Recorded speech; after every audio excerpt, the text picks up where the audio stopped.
Hey everyone, we're back at it. It's been a while since I made a video. I took my oldest to Atlanta for a theater thing. It was a very long weekend. It was a four and a half day trip. It's the Junior Theater Festival in Atlanta. It was wild. There's thousands of children and thousands of chaperones with these kids, all in a giant hotel and conference center. They do all sorts of, they do a little each group that goes does a little 15-minute performance. And then over the sort of 4 days you're there, there's classes they take, and there's sort of showcase events. It's huge, it's crazy.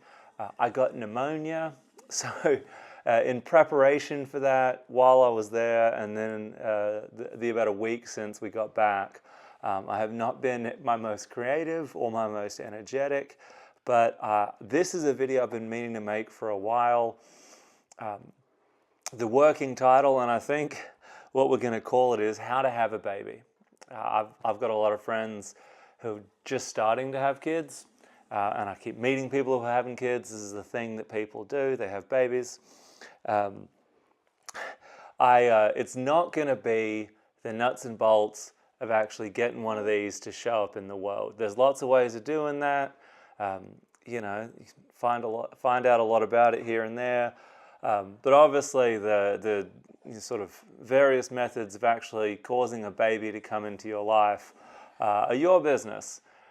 I can't add much to that, but this is the third time. This one here is the third baby we've had. I don't proclaim myself an expert by any means, but I have now 3 times been through the ringer of bringing a baby home and introducing it into my life. That's the part that I think I can help with, because every time I have a kid who's having a baby, I always ask them, you know, sometimes people do a little registry thing, or sometimes they'll say, oh, you know, what do I need? Do I need this? Do I need that? So I thought I'd run through sort of I don't want to say a complete idiot's guide, but a newbie's guide, you know, brand spanking beginner's guide to how do you get a baby home from the hospital, or if, you know, obviously maybe you're adopting, or maybe you've had a baby at home, whatever it is. You know, no judgment, no prescriptions here, but from the moment you've got a baby in your life to, I don't know, probably about 6 months old, that first 6 months, if you've never done it, it's pretty tough. And there's a lot of stuff you need for it. There's probably not as much as some people will tell you need. You also don't necessarily need the fanciest or the best of everything, but it's really hard to fall into the trap of maybe thinking you do, especially if you've never done it before. It can be terrifying. Babies can be very scary. You love them completely from the moment you meet them, and you want to take the best possible care you can of them, and that can cause you to sort of fall into this trap where you think, oh, you know, I must have the best, or I must have the safest, or whatever it is. And of course, there are certain things you really do need to worry about safety. You really do need to focus on that. But what safety means in the given situation can depend a little bit. You don't have to buy, you know, the thing with all the bells and whistles. You just have to make sure you've got the necessities to keep this baby alive and healthy. So I thought I'd try to break it down. If you've never done it before, if you're staring down the barrel of a baby coming into your life and you're thinking, okay, I want to make sure I feel prepared, because once that baby's there, it gets a little hectic pretty quick. You will probably be sleep deprived. You'll be both excited, exhilarated, happy, and also nervous, scared, tired, exhausted. You'll experience waves of emotion you didn't realize are possible. So I'm hoping that maybe this will be a guide for anyone out there who's thinking, all right, I know there's a baby coming into my life. I want to make sure I'm ready to think through the kind of stuff you'll need for it. So I broke this down, I think, into 5 somewhat sensible categories of what babies do that I'm hoping will guide you to make sure that you're ready to bring that baby into your house and feel ready for it. So the 5 things that I've organized kind of thematically, a little loose at the edge, go with me. The 5 things the 5 things babies do are: 1, go places. I'll explain. 2, And you could probably guess these next three. They eat, they poop, they sleep. And then number 5, they wear you the fuck out. I mean, babies, they're a lot. I love having kids. It's been great. I love my kids. But I talk a lot on these videos.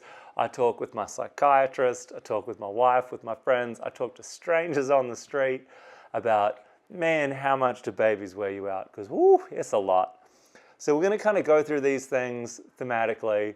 And I'm hoping that it'll help you a little bit, organize your thoughts, make sure you feel really ready to bring that baby home into your life. Now, just for perspective, my wife and I had 3 babies in the hospital, so my perspective is there. If I tend to lean a little that way in perspective, I promise it's not for judgment or prescription.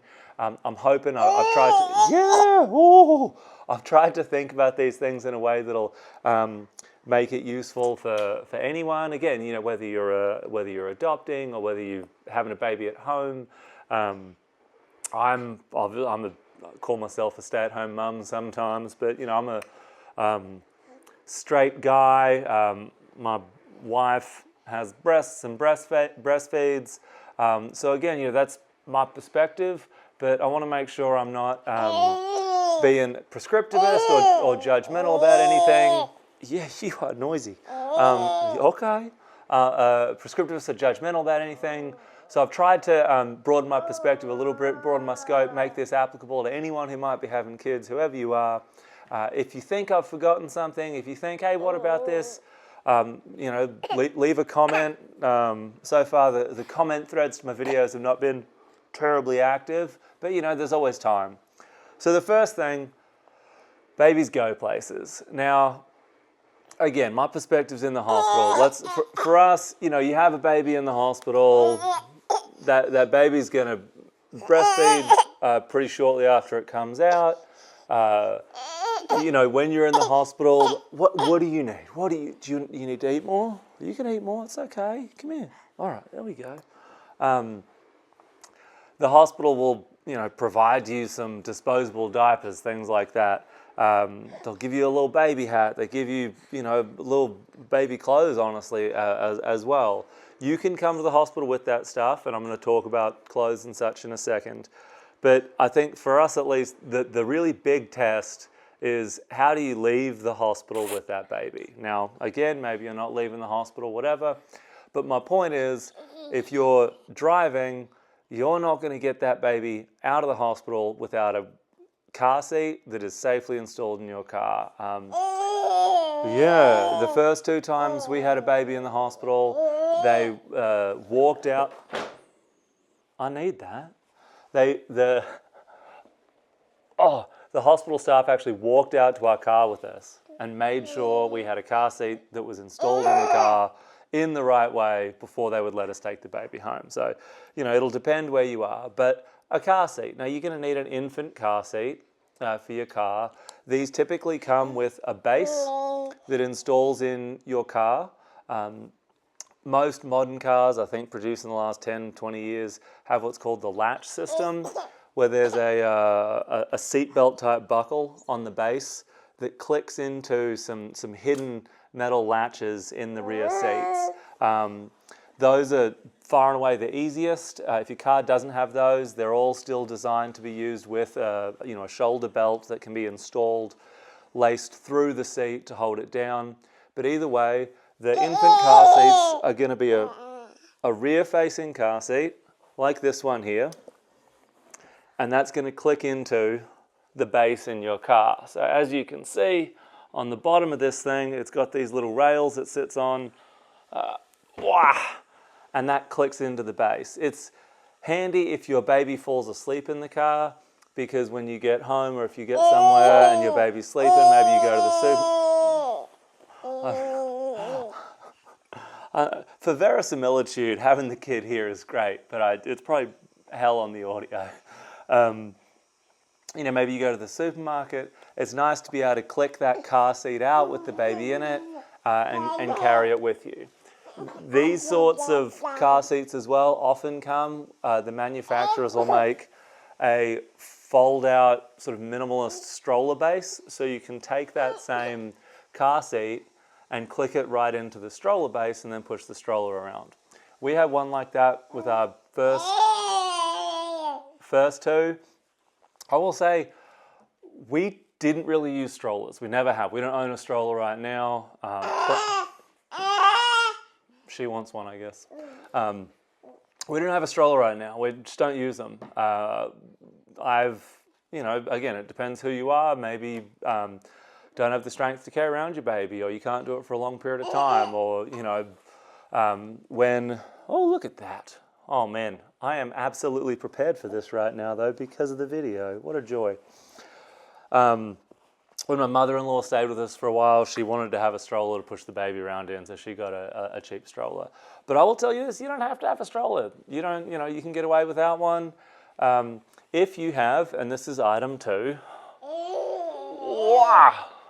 a carrier.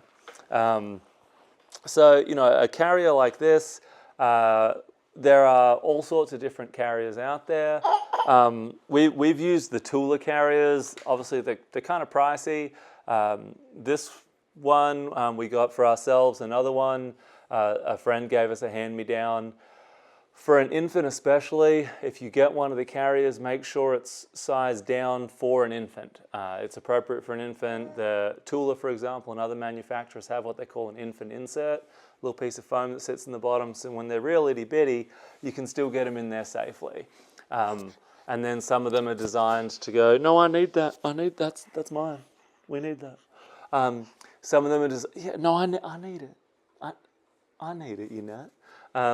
Some of them are designed to go forward and backwards, especially the forward facing as the baby gets big enough. Usually when they're a fresh baked infant, they're not going to be quite big enough to go in the forward facing position. But a carrier like that can get you most of where you need to go. And you save yourself the hassle of getting a stroller, which to me at least just, I need, may I though? It's pretty cool looking. Save you the price of another piece of gear, save you another piece of gear that you have to keep in your car or something, but a carrier. So the car seat, along with the car seat, think about this. This kid's in a rear-facing car seat in your car. If you're in the front driving, you can't see them. So a pretty inexpensive piece of gear that can make that a lot easier, just help you keep your eyes on your kid when you're driving, is a mirror for the back seat. So you put them on the headrest of the back seat, and through the magic of optics, you look in your rear view mirror and you line that mirror up in the back seat appropriately. So you look in your mirror, it bounces in their mirror, and you see their face, and you can make sure that they're back there wriggling around, staying safe. So, going places, the big ones there, a carrier and a car seat.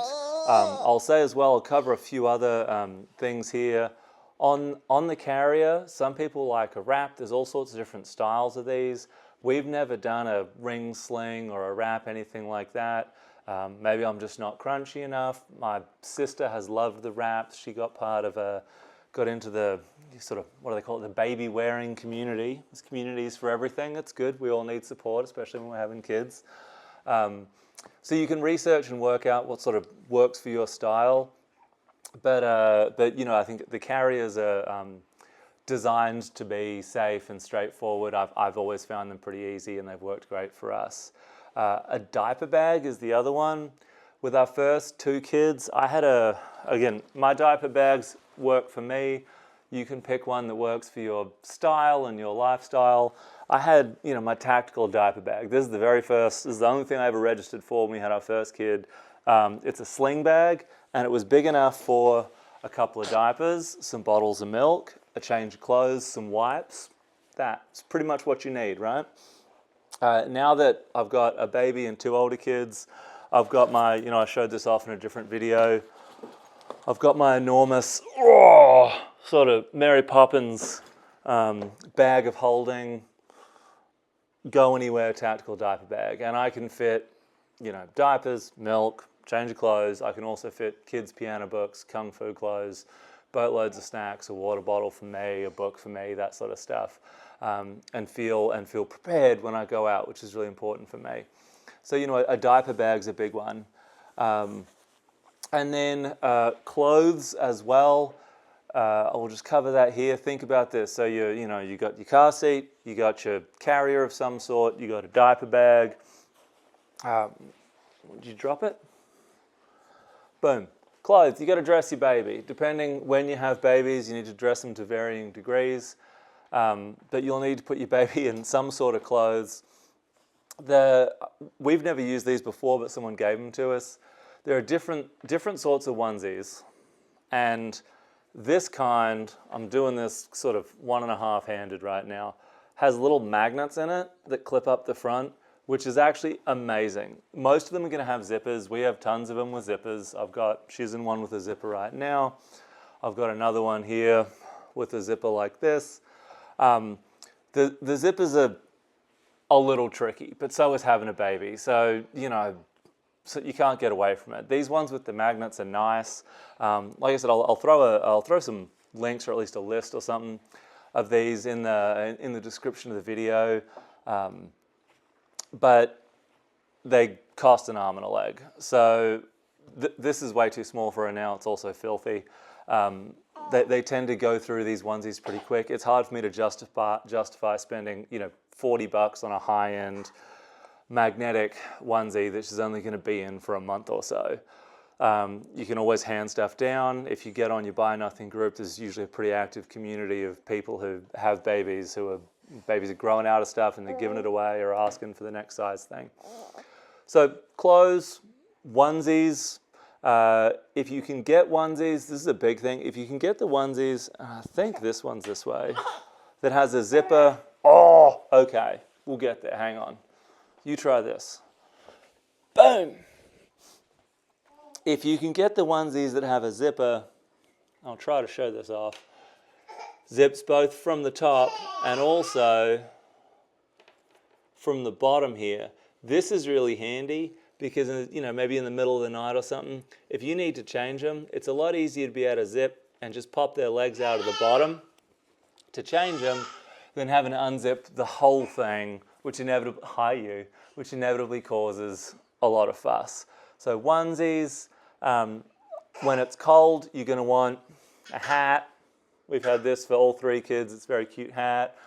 If it's sunny, little sun hat. Got a cute little Legionnaires hat here for the baby. If it's getting cold, you want something puffy you can zip them into. So think about that. So, clothes for your kid. I'm putting that in the broad category of go places. I have a big long list here of things you need for when they go places. And she's helpfully modeling the next one. So we'll look at some of the next stuff. They start to move around. You're going to have to forgive the state of my house. So I'm putting this in go places. This is Mari at 6 months old, desperately wanting to crawl.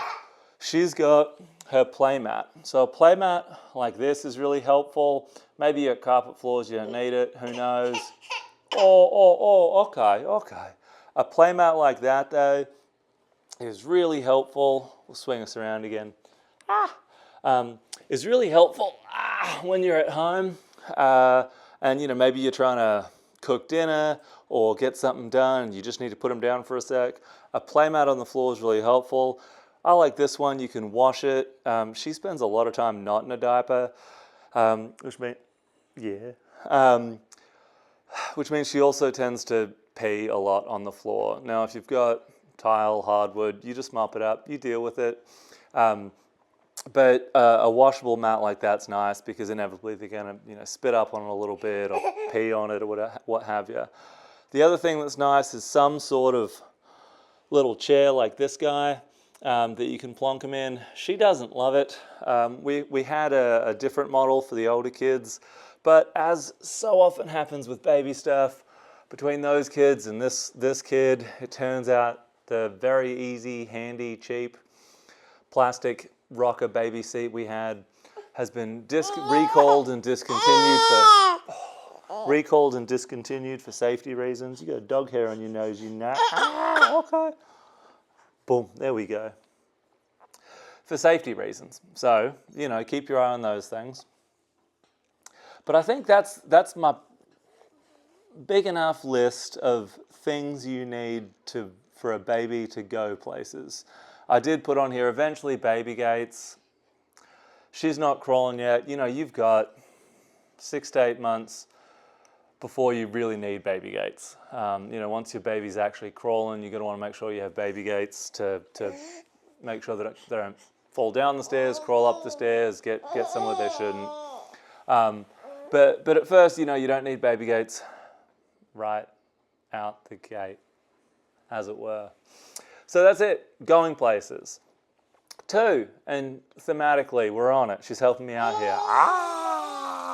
Babies eat. Now, babies eat.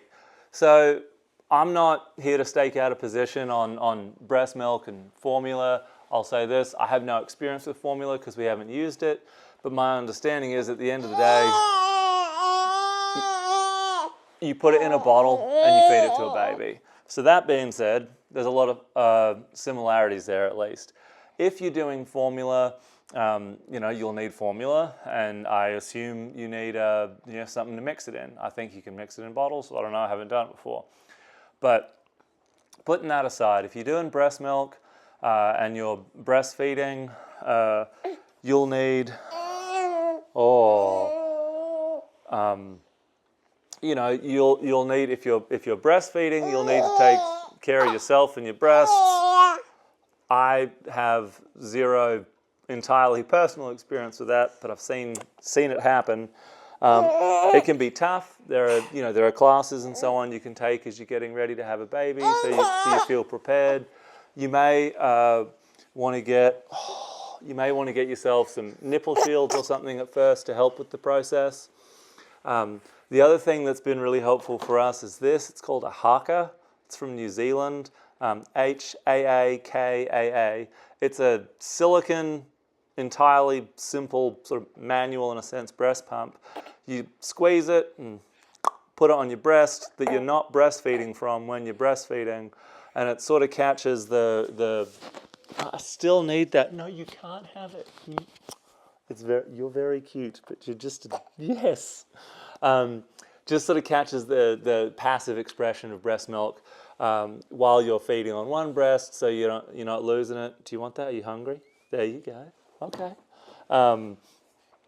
So you can sort of gently express one breast here and then bag it up. So the other thing you'll need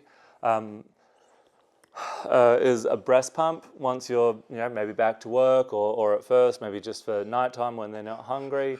There are lots of breast pumps out there. You can research what works for your budget. I'll say this, lots of health insurance these days covers a breast pump, so check with your insurer if you have health insurance to see if they'll cover a breast pump for you. There's different styles out there. My wife uses the Willow breast pump, wearable breast pump. Yeah. I'm not an expert on pumping, but I can say, you'll need a pump, you'll need a bag for your pumping gear, some sort of temporary cold storage. Let's say you're pumping at work, you need somewhere to put the milk, so maybe an insulated cold bottle. If you don't have somewhere cold to store it at work, or even if you do, just when you're bringing it home. You also need bags to store the milk.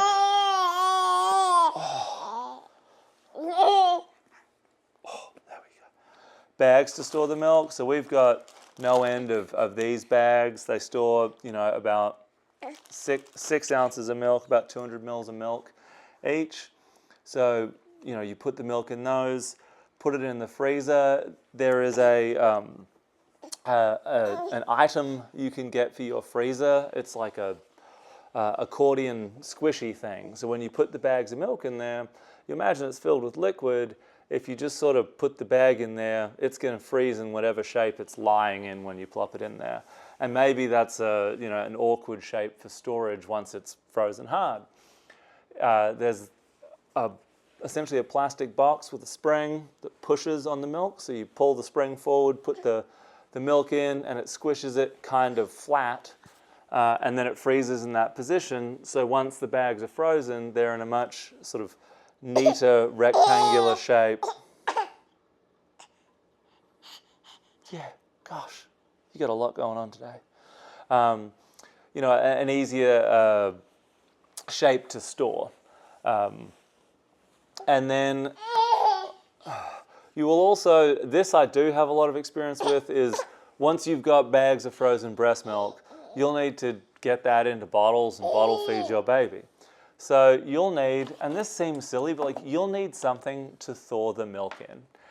It doesn't have to be fancy. I use almost always this. It is a plastic tray. I put warm water in it, and then I put, let's say this had breast milk in it, you put it in there, and then if you're in a rush, you jiggle it.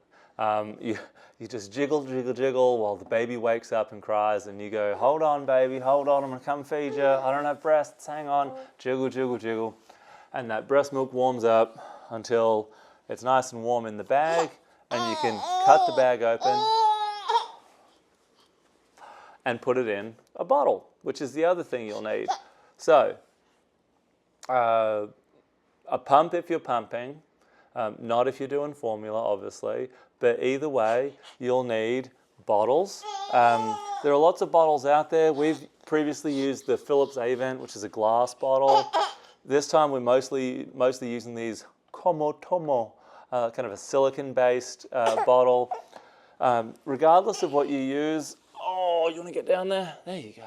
Regardless of what you use, especially if you're breastfeeding, it's helpful to have the low flow nipples on them.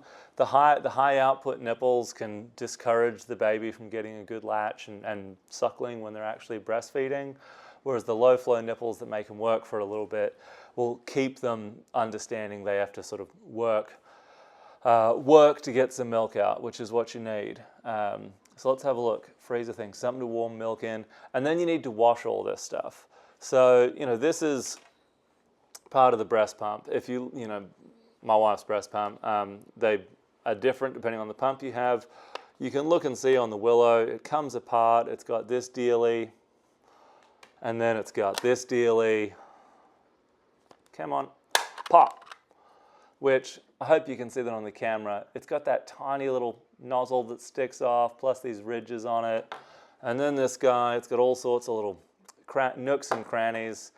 The bottles, you know, the nipples got this little spot here up at the top. These things are hard to clean. So I've worked out a few different things, but honestly, a toothbrush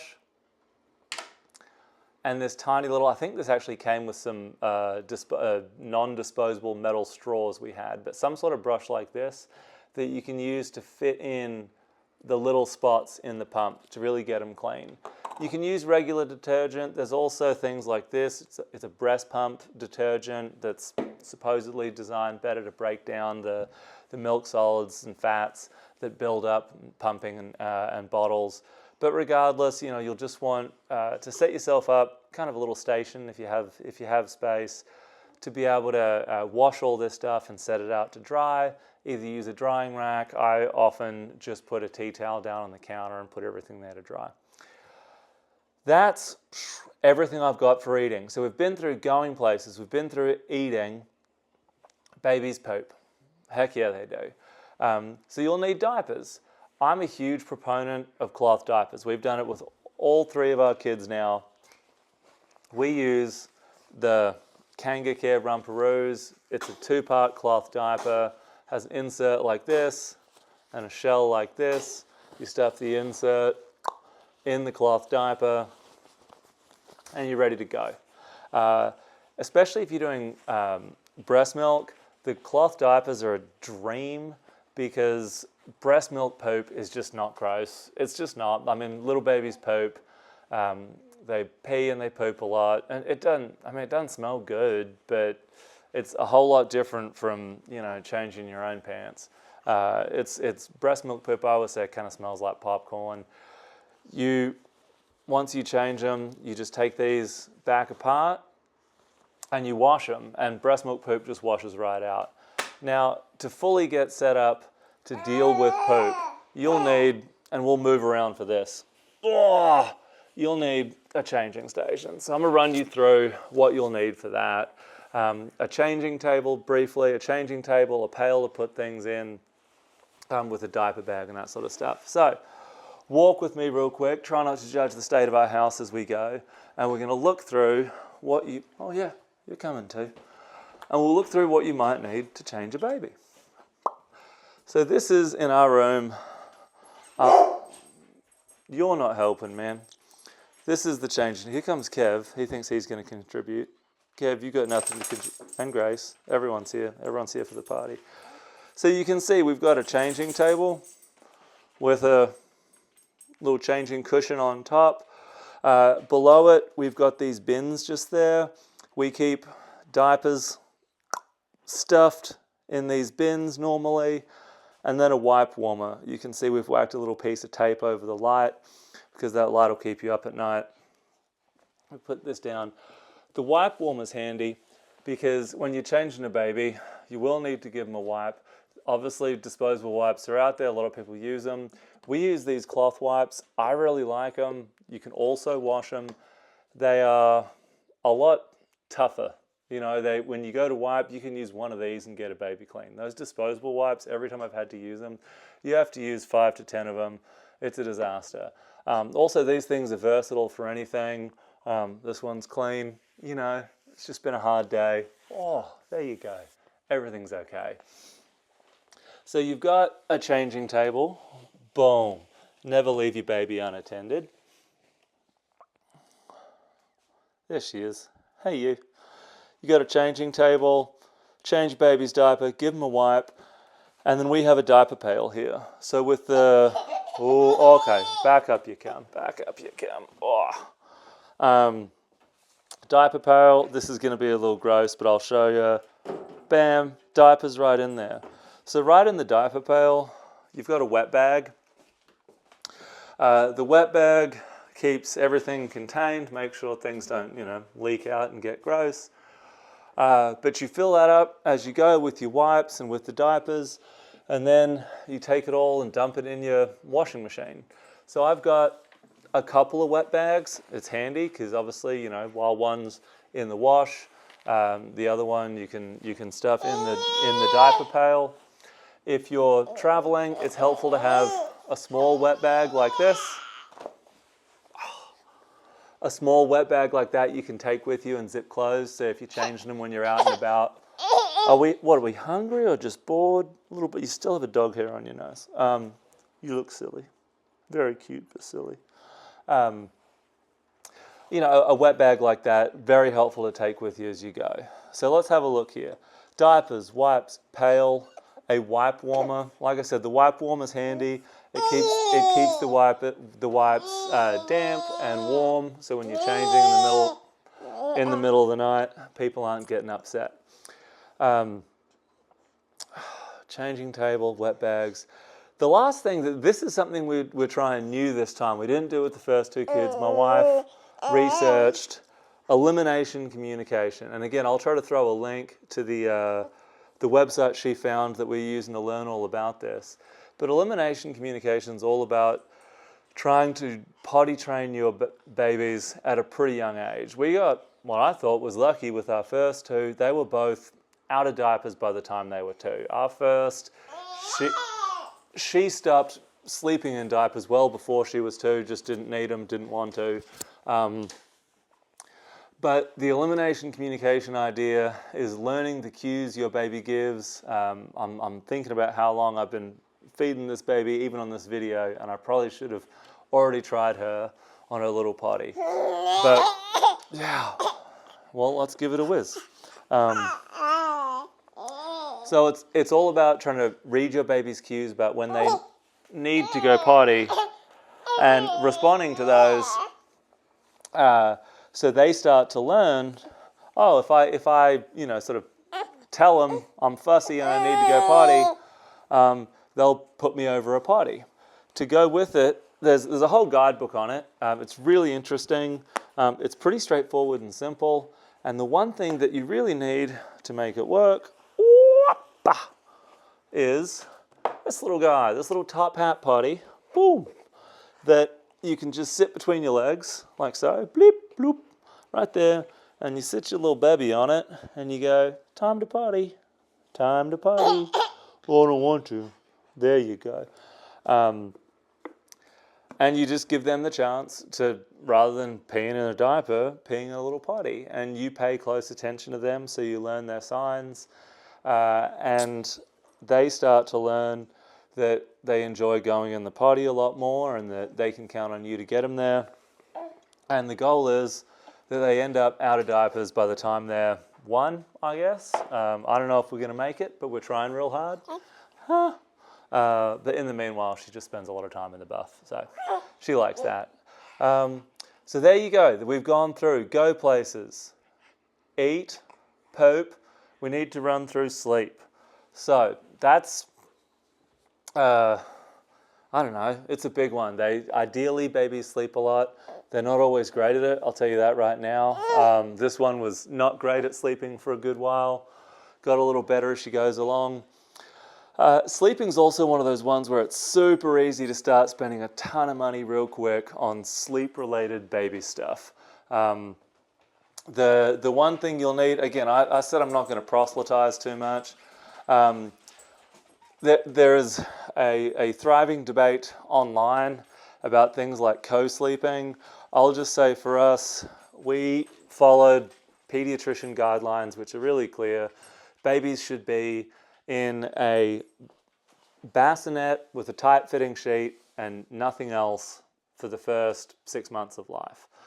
So that's what we did. I know nothing about co-sleeping. We haven't tried it. I don't care to, but obviously you can research it. I'll just say, talk to your pediatrician, look at what the pediatrics guidelines say.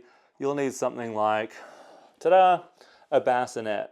Now, when you first bring a baby home from the hospital, you'll probably want them in your room. They get up a lot. You'll probably want them near you anyway, just because you'll think, my gosh, how could I ever let this baby out of my sight? So it's a lot easier if they're in your room rather than a different room where you have to run to them all the time. So, a high-sided bassinet, breathable sides, tight fitting sheet, nothing else in there.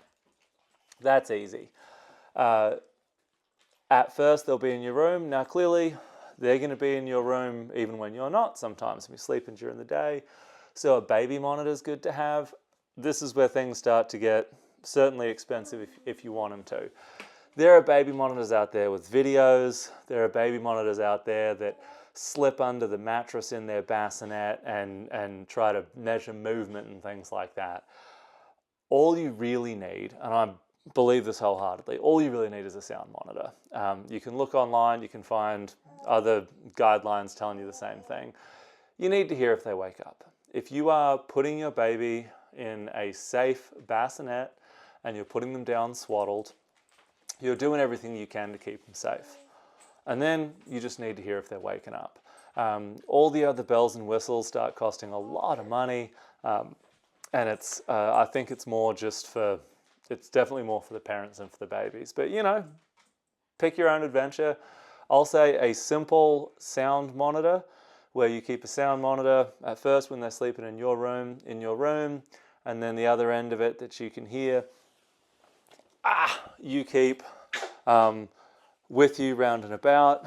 I'll say this, those first, let's say 6 months when they're sleeping in your room, if you do have the baby monitor in your room, just think if there are ever times that you are in your bedroom and other people are in your house and you don't want them to hear what you're up to in your bedroom. So, just keep that in mind, throwing it out there. You still got a life, you still have needs. Let's say, your in-laws are in town and they're playing with the baby and you sneak off to your bedroom with your partner. You just want to check the other end of that baby monitor and make sure the sound's turned all the way down. I just, I'm not necessarily saying personal experience. I'm just saying every now and then this thought might occur to you. Do check the other end of that baby monitor just to be sure. So for sleeping, a bassinet, really helpful. A monitor, you'll want a sound machine, just a simple one, plug in, turn it on, the fan goes whoosh. Helps write a little white noise. So if you've got other noise in your house going on, where are we going? A little sound machine action can really help. A swaddle, like I said at first, so you've got them in a diaper, you brought them home, tiny little fresh hatched baby. a swaddle. Swaddling's, I mean, it's simple, but it's not easy. You know what I mean? So keep that in mind. You know, I'm not about to make a video teaching you how to swaddle. I guess I can if there's demand, but you know, swaddles at first. Once they get a little older, if they don't love swaddles or the swaddles, you know, getting, you know, kind of outgrown a swaddle, you can go to a sleep sack. We like these. It's, you know, a sleep sack. You put them in their arms. Pretty simple thing. Arms go through the armholes and it zips up the front. Keeps them warm. Gives them a little bit of movement. Once they get older, you know, you can transition them into a different room. They still have the sound monitor, still have the sound machine. And then you've got them in a, you know, a sleep sack or something like that, off to the races. So bassinet, monitor, sound machine, swaddle / sleep sacks. The other thing that I included in sleep, because we do it as part of our sleep sort of nighttime routine, is bath stuff. Especially when they're brand new, you don't need to wash babies that much. You know, if you're using like the warm wipes to change them, those same warm wipes, every now and then you can just give them a little bit of a wipe. A nice baby lotion or something, you just give them a rub down. They don't really get that dirty for a while. Plus, when they're fresh hatched, they smell so good, you don't want to wash that off. But eventually, you know, you're going to need to start giving them a bath after a few weeks or something, kind of regularly. So we do a nighttime bath routine. For ours, we've got this. It just sits in your bathtub. So you can fill up your bathtub some, and they sit in that. It sort of keeps them safe in the bathtub. Obviously, you don't leave them unattended. Never leave a baby in a bathtub unattended. But it helps keep them sort of in a supported position in the bathtub. Simple baby towel if you want. You don't need it, but it's nice to have. And then something as simple as, you know, like a baby wash and lotion, just for a, you know, like a bath time routine. So we've been doing a bath time routine as part of bedtime. Those dogs are noisy now. A bath time routine as part of bedtime every night, just to get her in the mode for going to bed. It really helps. But that's really all the stuff I have. Sleep, sound machine, bath stuff. That's kind of it. There's some other sort of associated accoutrement that you can have with babies. They'll probably send you home from the hospital with something like this, a nasal bulb. The other version is more effective but infinitely more gross, which is like the suction tube that you can put in their nose, and the other end of it goes, I hate to say, in your mouth. There's a filter. They can't blow their nose when they're babies. So if they get a stuffy nose, you know, you need to get the stuffiness out somehow. And either some sort of the suction tube or a little suction bulb just to clean their nose. We haven't really had much, any issue with this one getting stuffed up. So that's been nice. Something, little tiny baby nail clippers. Their nails grow like the dickens when they're young. So they scratch themselves, they scratch you. So little baby nail clippers can help. Outside of that, I think that's pretty much everything you need to have a baby. But then the last category that I've put on here is babies wear you the fuck out. And this is true. And this is a lot more ephemeral in a sense, because it's taking care of you. Babies are a lot of work, especially those first couple of weeks, first few months. Their sleep might be terrible. We've gone through ups and downs with our kids where they've been sleeping great and then they go have a sleep regression. This one, for a good while when we brought her home, just did not want to sleep much. She's kind of almost sleeping through the night now. So think about that. Think just ahead of time. How can I take care of myself? Whatever it is. If you do therapy, try to make sure you've got that on your calendar. Keep it scheduled. If you don't, you think it might help, God bless you, you know, like get you some therapy lined up, psych appointments, whatever it is. Talk to your partner, your support team, whoever they are, ahead of time to make sure they know what you might need. Now, if you've just had a baby, it's going to be hard, right? Like you're going to need help. Even if you didn't physically have a baby, pushing it out here, If you've brought a baby home, it's hard. So talk to the people in your life who are going to be part of this with you. Make sure you're all on the same page. Have that conversation ahead of time to where you know, hey, listen, when this baby starts crying and I'm losing my mind, I'm going to need to be able to just pass this baby off. And that's good. Like, you're going to need to be able to pass off the baby to the person near you and say, I need to step away. It's really helpful to be able to do that.